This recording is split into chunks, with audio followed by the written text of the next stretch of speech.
ውድ ወዳጆቼ ነብዩ መሐመድ ሰለላሁ ዐለይሂ ወሰለም የተወለዱ ዕለት ጠዋት ምን አይነት ተአምራቶች እንደተፈጠሩ ታውቃላችሁ?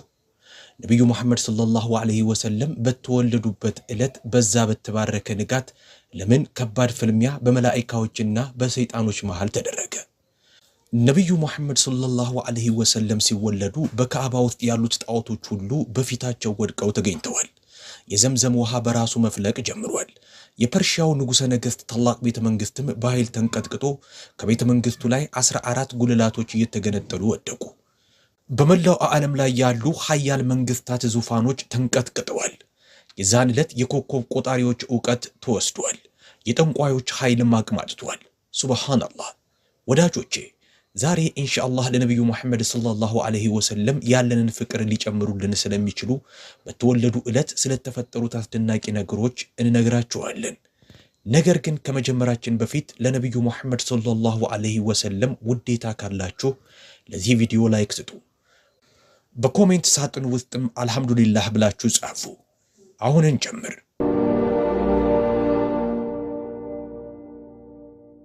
አሰላሙ አለይኩም የተከበራችሁ ተመልካቾቻችን፣ ነብዩ መሐመድ ሰለላሁ ዐለይሂ ወሰለም ሲወለዱ ሸይጣን በልጆቹ መሃል አልቅሷል። ሁሉም ሸይጣኖች ወደ እርሱ ጋር በመሮጥ ለምን ተረበሽክ፣ ለምን ተጨነክ ብለው ሲጠይቁት እርሱም ትናንትና ማታ ምን እንደተፈጠረ ታውቃላችሁ? ከማታ ጀምሮ እስካሁን ድረስ በሰማይና በመሬት ላይ ትልቅ ለውጥ አስተውያለሁ። በመሬት ላይ አንድ ትልቅ ክስተት ተፈጥሯል። ነብዩ ኢሳ ወደ ሰማይ ሲያርግ ከነበረው ጊዜ ጀምሮ ያልታየ ክስተት ተፈጽሟል። ሂዱና በትክክል ምን እንደተፈጠረ አጣሩና ኑ አላቸው። ሰይጣኖቹም ሁሉም ስፍራ ተበታትነው የተፈጠረውን ለማወቅ ሞከሩ፣ ግን ሲመለሱ ምንም አላገኘንም አሉት። የሸይጣኖቹ መሪ ይህንን ማጣራትና ማወቅ የኔ ኃላፊነት ነው አለ። በመካ ወዳለው ካዕባ በሚስጥር ቀረበ። መላእክቶች ካዕባን ከበውትም አየ። ለመግባት ሲሞክርም መላእክቶቹ በኃይል ጮኸው እንዲያፈገፍግ አስገደዱት። ከዛም ራሱን እንደ ወፍ ጨምድዶ በተራራው በኩል አድርጎ ለመግባት ሞከረ። በዚህ ጊዜ ጅብሪል አለይሂ ሰላም እንዲህ አለው፣ አንተ የተረገምከው ተመለስ። ግን ሰይጣን ጅብሪል ሆይ ጥያቄ አለኝ፣ ንገረኝ፣ ዛሬ ማታ ምንድነው የተፈጠረው ሲል ጅብሪል አለይሂ ሰላምም እንዲህ ሲል መለሰለት፣ ዛሬ ማታ ታላቁ የአላህ መልእክተኛ ነብዩ መሐመድ ሰለላሁ ዐለይሂ ወሰለም ተወልደዋል አለው። ከዛም ሰይጣን በድጋሚ ጠየቀ፣ በእርሱ ላይ የስልጣን ድርሻ ይኖረኛል? በተጨማሪም እንዲህ ሲል ጠየቀ፣ በተከታዮቹስ መሃል ድርሻ ይኖረኛል? ጅብሪል አለይሂ ሰላምም አዎን ሲል መለሰለት። ይህንን ሲሰማ ኢብሊስ እንዲህ አለ፣ እንግዳውስ ረክቻለሁ። ሐሊማ ረዲየላሁ ተዓላ አንሃ ሙሐመድ ሰለላሁ ዐለይሂ ወሰለም ወደ ቤቷ ባመጣችው ቅጽበት እዝነትና በረከት ወደ ቤቷ መምጣት መጀመሩን ትናገራለች። ልጁን ከተቀበለችበት ቀን ጀምሮ ችግር እየለቀቃቸው፣ ምቾት እያጠለቃቸው፣ ኑሯቸው እየተሳካና እየተቃናላቸው ሄደ። ወደ መካ ሲሄዱ እየደከመች ከኋላ ትቀር የነበረችው አህያዋ ልጁን ይዘው ሲመለሱ ጉልበተኛ ሆና ሌሎቹን እየቀደመቻቸው ትሮጥ ጀመረ።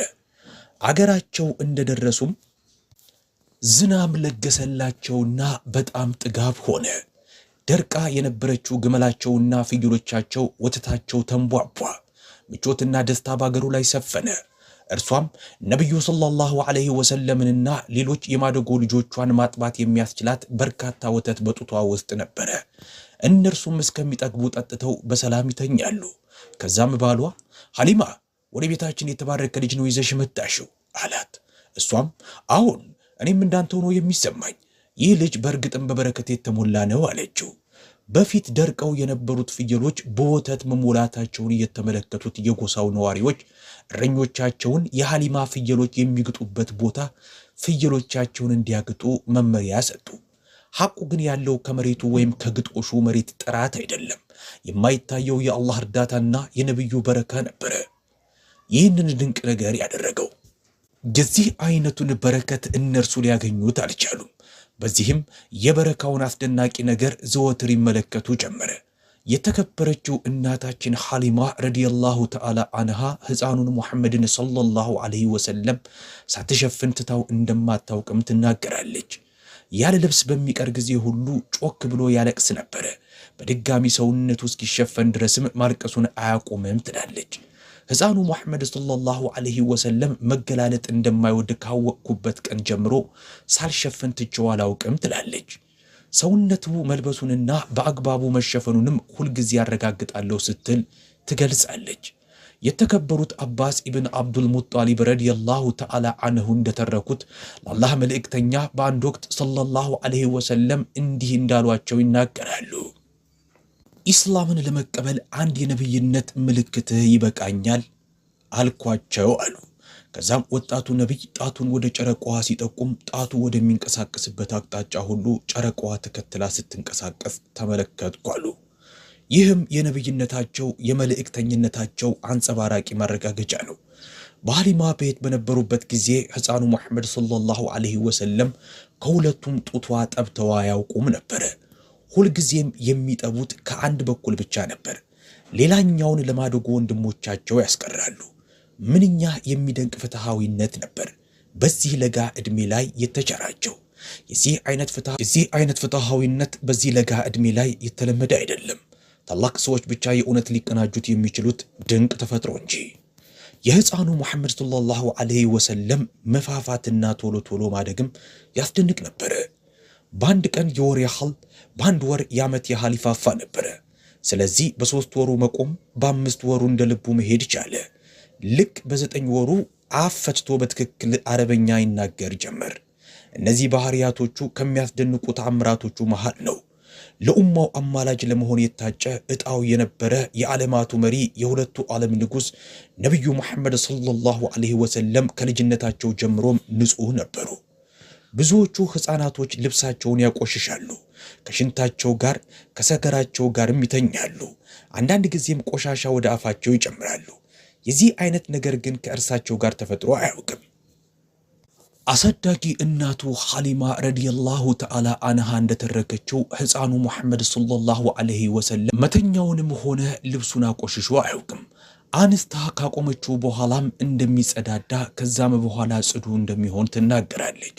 ሐሊማ እንዲህ ትላለች፣ የአላህ ተዓላ ልዩ ፍጥረት መሆኑን እርግጠኛ ነበርኩ ትላለች። በዚህም ንጹሕ ሆኖ መቆየቱ በፍጹም እንግዳ ነገር አይሆንም፣ በሁሉም ሁኔታ ጽዱ ሆኖ መቅረቱ። የተባረከው የነቢዩ ሙሐመድ ሰለላሁ ዐለይሂ ወሰለም ሰውነት ከመለኮታዊ ብርሃን የተፈጠረ ነው። ለዛም ነው ጥላ የማያጠላው። የተራሰው ጥላ ቆሻሻና የተጣሉ ነገሮች ላይ ሊወድቅ ይችላል፣ ወይም በሰዎችና በእንስሳቶች እግር ስር ሊወድቅ ይችላል። ነገር ግን አላሁ ተዓላ የተወዳጅ ነቢዩን ጥላ በዚህ አይነት መንገድ እንዲዋረድ ስላልፈቀደ ያለ ጥላ ነው የፈጠረው የሚሉ ሊቃውንቶች እንዳሉ ሁሉ አይ ሙሐመድ ሰለላሁ ዐለይሂ ወሰለም እንደማንኛውም ሰው ተራ ሰው ነው፣ አላህ ከሰዎች መሃል መረጠው እንጂ ጥላ አያጠላም የሚለው መሰረት የለሽ ሐዲስ ነው የሚሉም አሉ። አላህ የተሻለውን ያውቃል።